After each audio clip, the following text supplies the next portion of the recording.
Hi friends, ನಾನು ನಿಮ್ಮ Sagar. ಮೆಕ್ tip ಚಾನಲ್ಗೆ ನಿಮ್ಮೆಲ್ಲರಿಗೂ ಸ್ವಾಗತ. ನಮ್ಮ ಚಾನಲಲ್ಲಿ ಉದ್ಯೋಗಕ್ಕೆ ಅವಶ್ಯವಿರುವ ಕಂಪ್ಯೂಟರ್ ಸ್ಕಿಲ್ಸ್ ಹಾಗೂ ವಿವಿಧ ರೀತಿಯ ಜಾಬ್ ಸ್ಕಿಲ್ಸ್ಗಳನ್ನು ಇಂಟ್ರೆಸ್ಟಿಂಗ್ ರೂಪದಲ್ಲಿ ತಿಳಿಸ್ಕೊಡ್ತಾ ಇದ್ದೀವಿ. ನಿಮಗೇನಾದರೂ ನಿಮ್ಮ ಸ್ಕಿಲ್ಸನ್ನು ಇಂಪ್ರೂವ್ ಮಾಡ್ಕೋಬೇಕು ಅಂತ ಅಂದರೆ ನಮ್ಮ ಚಾನಲನ್ನು ಸಬ್ಸ್ಕ್ರೈಬ್ ಮಾಡಿ ಹಾಗೂ ಪಕ್ಕದಲ್ಲಿರುವ ಬೆಲ್ ಐಕನ್ನ ಪ್ರೆಸ್ ಮಾಡಿ.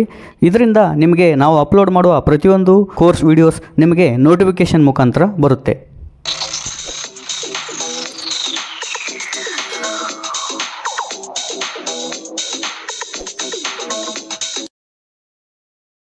ಇವತ್ತಿನ ದಿನ ಕಲಿಯೋಕೆ ಹೋಗ್ತಿರೋದು ಟ್ಯಾಲಿಲಿ ವೋಚರ್ನ ಯಾವ ಥರ ಎಂಟ್ರಿ ಮಾಡೋದಂತ ನೋಡ್ಕೊಂಬರೋಣ. ಮೊದಲನೇದಾಗಿ ಟ್ಯಾಲಿನ ಓಪನ್ ಮಾಡಿ ಈ ಥರ ಯೂಸರ್ ಇಂಟರ್ಫೇಸ್ ಬರುತ್ತೆ. ಅದರಲ್ಲಿ ಕಂಪ್ನಿ ಇನ್ಫೋ ಅಂತ ಆಪ್ಷನ್ ಇರುತ್ತಲ್ಲ, ಅಲ್ಲಿ ಕ್ರಿಯೇಟ್ ಕಂಪ್ನಿ ಮಾಡಿ. ಸೊ ಕ್ರಿಯೇಟ್ ಕಂಪ್ನಿಲಿ ಒಂದು ಕಂಪ್ನಿಯ ನೇಮ್ ಕೊಡಬೇಕಾಗುತ್ತೆ. ನಾನಿಲ್ಲಿ ಕಿರಣ್ ಪ್ರೈವೇಟ್ ಲಿಮಿಟೆಡ್ ಅಂತ ಕಂಪ್ನಿ ನೇಮ್ನ ಕೊಡ್ತಾಯಿದ್ದೀನಿ.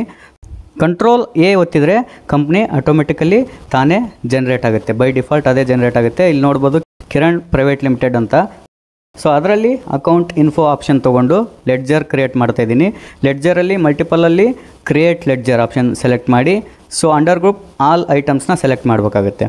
ಸೊ ಇಲ್ಲಿ as per the problem ಕಂಪ್ನಿಯ owner name ಹಾಕಬೇಕಾಗುತ್ತೆ. ಮಿಸ್ಟರ್ ಕಿರಣ್ ಅಂತ ನಾನಿಲ್ಲಿ ತೊಗೊಳ್ತಾ ಇದ್ದೀನಿ. ಅವರು ಕ್ಯಾಪಿಟಲ್ ಅಕೌಂಟ್ ಅಂಡರ್ ಬರ್ತಾರೆ, ಕಂಪ್ನಿಯ ಓನರ್ ಆಗಿರ್ತಾರೆ. ಸೊ ನೆಕ್ಸ್ಟ್ ಕಂಪ್ಯೂಟರ್ ಪರ್ಚೇಸ್ಡ್ ಅಂತ ಇದೆ. ಸೊ ಕಂಪ್ಯೂಟರ್ ಪರ್ಚೇಸ್ಡು ಇದು ಯಾವ ಗ್ರೂಪಲ್ಲಿ ಬರುತ್ತೆ ಅಂತ ಅಂದರೆ ಫಿಕ್ಸ್ಡ್ ಅಸೆಟ್ನಾಗ ಬರುತ್ತೆ. ಫಿಕ್ಸ್ಡ್ ಅಸೆಟ್ನ ಸೆಲೆಕ್ಟ್ ಮಾಡ್ಕೊತೀನಿ, ಎಂಟರ್ ಇಟ್.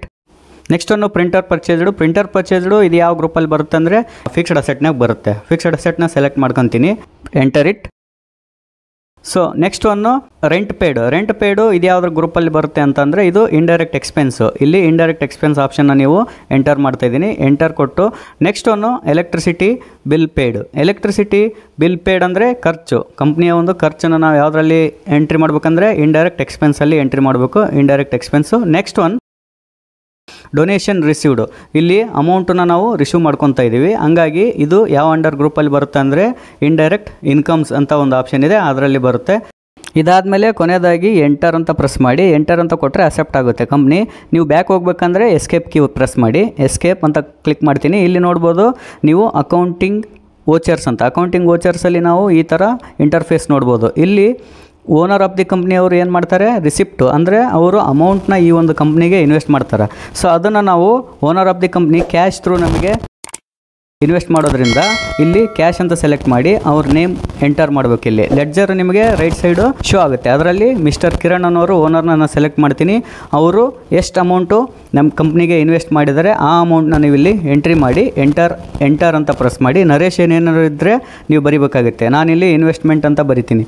ಸೊ ಇನ್ವೆಸ್ಟ್ಮೆಂಟ್ ಅಂತ ಬರೆದು ಎಂಟರ್ ಅಂತ ಕೊಡ್ತೀನಿ ಫೈನಲ್ ಆಗಿ. ಸೊ ಎಂಟರ್ ಅಂತ ಕೊಟ್ಟು ಅಕ್ಸೆಪ್ಟ್ ಮಾಡ್ಕೊಳ್ಳಿ. Next one as per the problem computer purchased ಅಂದರೆ ಅದು ಪೇಮೆಂಟ್ ಮೋಡಲ್ಲಿ ಬರುತ್ತೆ. ಸೊ ಪೇಮೆಂಟ್ ಮೋಡಲ್ಲಿ ನೀವು ಸೆಲೆಕ್ಟ್ ಮಾಡಿ ಅದನ್ನು ನಾವು ಕ್ಯಾಶ್ ಥ್ರೂನೇ ಪರ್ಚೇಸ್ ಮಾಡ್ತಾ ಇದ್ದೀವಿ. ಸೊ ಇಲ್ಲಿ ಸ್ಪೇಸ್ ಬಾರ್ ಕ್ಲಿಕ್ ಮಾಡಿದರೆ ನಿಮಗೆ ಲಿಸ್ಟ್ ಬರುತ್ತೆ, ಆ ಲೆಡ್ಜರ್ ಲಿಸ್ಟು. ಅದರಲ್ಲಿ ನೀವು ಕಂಪ್ಯೂಟರ್ ಪರ್ಚೇಸ್ಡನ್ನ ಸೆಲೆಕ್ಟ್ ಮಾಡಿ ಅದರದ್ದು ಅಮೌಂಟ್ನ ನೀವು ಇಲ್ಲಿ ಹಾಕಬೇಕಾಗುತ್ತೆ. ಅಮೌಂಟ್ ಹಾಕಿ ನರೇಷನಲ್ಲಿ ನ್ಯೂ ಕಂಪ್ಯೂಟರ್ ಬರೆದು ಅಲ್ಲಿ ಎಂಟರ್ ಕೊಡ್ತೀನಿ. ಎಂಟರ್ ಕೊಟ್ಟು ನಾನು ಅಕ್ಸೆಪ್ಟ್ ಮಾಡ್ಕೊತೀನಿ. ಸೊ ನೆಕ್ಸ್ಟ್ ಒಂದು ಪೇಮೆಂಟ್ ಮೋಡಲ್ಲೇ ಇದೆ. ಪೇಮೆಂಟ್ ಮೋಡಲ್ಲಿ ನೆಕ್ಸ್ಟ್ ಪ್ರಾಬ್ಲಮ್ ಪ್ರಕಾರ ಏನಿದೆಯಪ್ಪ ಅಂತ ಅಂದರೆ ಪ್ರಿಂಟರ್ ಪರ್ಚೇಸ್ಡ್ ಅಂತ ಇದೆ. ಸೊ ಇಲ್ಲಿ ನೀವು ಕ್ಯಾಶ್ ಥ್ರೂ ಅಂತ ಪರ್ಚೇಸ್ ಮಾಡಬೇಕಾಗುತ್ತೆ. ಇಲ್ಲಿ ಸ್ಪೇಸ್ ಬಾರ್ ಒತ್ತಿದರೆ ನಿಮಗೆ ಲೆಡ್ಜರ್ ಲಿಸ್ಟ್ ಸಿಗುತ್ತೆ. ಅಲ್ಲಿ ಪ್ರಿಂಟರ್ ಪರ್ಚೇಸ್ಡ್ ಅಂತ ಆಪ್ಷನ್ನ ನೀವು ಸೆಲೆಕ್ಟ್ ಮಾಡಿ ಆ ಪ್ರಿಂಟರ್ ಪರ್ಚೇಸ್ಡ್ ಅಮೌಂಟ್ನ ನೀವು ಎಂಟರ್ ಮಾಡಿ ಎಂಟರ್ ಅಂತ ಕೊಟ್ಟರೆ ನಾವು ಫೈನಲ್ ಆಗಿ ನರೇಷನ್ ಬೇಕಿದ್ದರೆ ಬರೋದು ಅಕ್ಸೆಪ್ಟ್ ಮಾಡ್ಕೋಬೇಕಾಗುತ್ತೆ. ಸೊ ನೆಕ್ಸ್ಟ್ ಒಂದು rent paid. As per the problem rent ಪೇಡನ್ನು ನಾವು ಏನಾಗುತ್ತೆ ಇಲ್ಲಿ ಅಂದರೆ ಪೇಮೆಂಟ್ ಮೋಡಲ್ಲೇ ಬರುತ್ತೆ. ಸೊ ಹಂಗಾಗಿ ಅದನ್ನು ನಾನು ಏನು ಮಾಡ್ತೀನಿ, ಅಕೌಂಟಲ್ಲಿ ಕ್ಯಾಶ್ ಸೆಲೆಕ್ಟ್ ಮಾಡಿಕೊಂಡು ಲೆಡ್ಜರಲ್ಲಿ ರೆಂಟ್ ಪೇಡ್ ಅಂತ ನಾನು ಸೆಲೆಕ್ಟ್ ಮಾಡ್ಕೊತೀನಿ. ರೆಂಟ್ ಪೇಡು ನಾವು ಎಷ್ಟು ಪೇ ಮಾಡಿರ್ತೀವೋ ಆ ಅಮೌಂಟ್ನ ಇಲ್ಲಿ ಎಂಟರ್ ಮಾಡಬೇಕಾಗುತ್ತೆ. ಸೊ ಎಂಟರ್ ಮಾಡಿ ನೆಕ್ಸ್ಟ್ ವೋಚರ್ನ ಅಕ್ಸೆಪ್ಟ್ ಮಾಡ್ಕೊತೀನಿ. ಡೊನೇಷನ್ ರಿಸೀವ್ಡು, ಇಲ್ಲಿ ಅಮೌಂಟನ್ನು ನಾವು ರಿಸೀವ್ ಮಾಡ್ಕೊತಾ ಇದ್ದೀವಿ. ಹಂಗಾಗಿ ಇದು ಯಾವ ಅಂಡರ್ ಗ್ರೂಪಲ್ಲಿ ಬರುತ್ತೆ ಅಂದರೆ ರಿಸಿಪ್ಟಲ್ಲಿ ಬರುತ್ತೆ. ರಿಸಿಪ್ಟಿಗೆ ನೀವು F6ನ ಪ್ರೆಸ್ ಮಾಡಿದ್ರು ಓಕೆ, ಅಥವಾ ಪೇಮೆಂಟ್ಗೆ F5ನ ಪ್ರೆಸ್ ಮಾಡಿದ್ರು ಓಕೆ.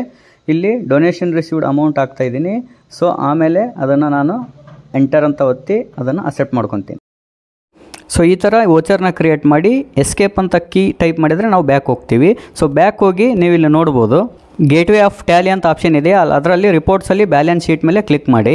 ಸೊ ನಾವು ಈ ಥರ ಬ್ಯಾಲೆನ್ಸ್ ಶೀಟಲ್ಲಿ ಪ್ರತಿಯೊಂದು ನಾವು ಎಂಟ್ರಿ ಮಾಡಿರ್ತಕ್ಕಂಥ ವೋಚರ್ನ ಡೀಟೇಲ್ಸ್ ನೋಡ್ಬೋದು. ಕ್ಯಾಪಿಟಲ್ ಅಕೌಂಟ್ ಆಗಿರ್ಬೋದು, ಫಿಕ್ಸ್ಡ್ ಅಸೆಟ್ಸ್ ನಾವು ಏನೇನು ಪರ್ಚೇಸ್ ಮಾಡಿದ್ವಿ, ಕಂಪ್ಯೂಟರ್ಸು ಮತ್ತು ಪ್ರಿಂಟರ್ಸು.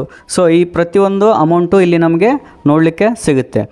ಸೊ ಹಂಗೆ current liabilities, current profit and loss. So ನಮಗೆ ಲಾಸ್ ಆಗಿರೋದು, ಪ್ರಾಫಿಟ್ ಆಗಿರೋದು ಪ್ರತಿಯೊಂದನ್ನು ನಾವು ನೆಟ್ ಪ್ರಾಫಿಟ್ ಎಷ್ಟಾಗಿದೆ ಅದನ್ನೆಲ್ಲ ಇಲ್ಲಿ ನೋಡ್ಕೋಬೋದು. ರೈಟ್ ಸೈಡಲ್ಲಿ ನೀವು ನೋಡ್ಬೋದು ಇಂಡೈರೆಕ್ಟ್ ಇನ್ಕಮ್ ಎಷ್ಟಾಗಿದೆ, ಲೆಫ್ಟ್ ಸೈಡಲ್ಲಿ ಇಂಡೈರೆಕ್ಟ್ ಎಕ್ಸ್ಪೆನ್ಸ್ ಎಷ್ಟಾಗಿದೆ. ಅದ್ರ ಮೇಲೆ ಕ್ಲಿಕ್ ಮಾಡಿದರೆ ನೀವು ನೋಡ್ಬೋದು indirect expense, rent ಪೇಡು, electricity bill ಪೇಡು, ಅದ್ರದ್ದು ಅಮೌಂಟು. ಹಾಗೆ ಎಸ್ಕೇಪ್ ಒತ್ತಿದ್ರೆ ಬ್ಯಾಕ್ ಬರುತ್ತೆ. ರೈಟ್ ಸೈಡಲ್ಲಿ ಕರೆಂಟ್ ಅಸೆಟ್ಸಲ್ಲಿ ನಾವು ಕ್ಯಾಶ್ ಇನ್ ಹ್ಯಾಂಡ್ ಎಷ್ಟಿದೆ ಅಂತ ಅಮೌಂಟ್ನ ನಾವು ನೋಡ್ಕೋಬೋದು.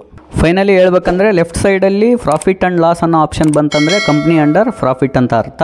ಅದೇನಾದರೂ ರೈಟ್ ಸೈಡಲ್ಲಿ ಬಂತಂದರೆ ಕಂಪ್ನಿ ಅಂಡರ್ ಲಾಸ್ ಅಂತ ಅರ್ಥ.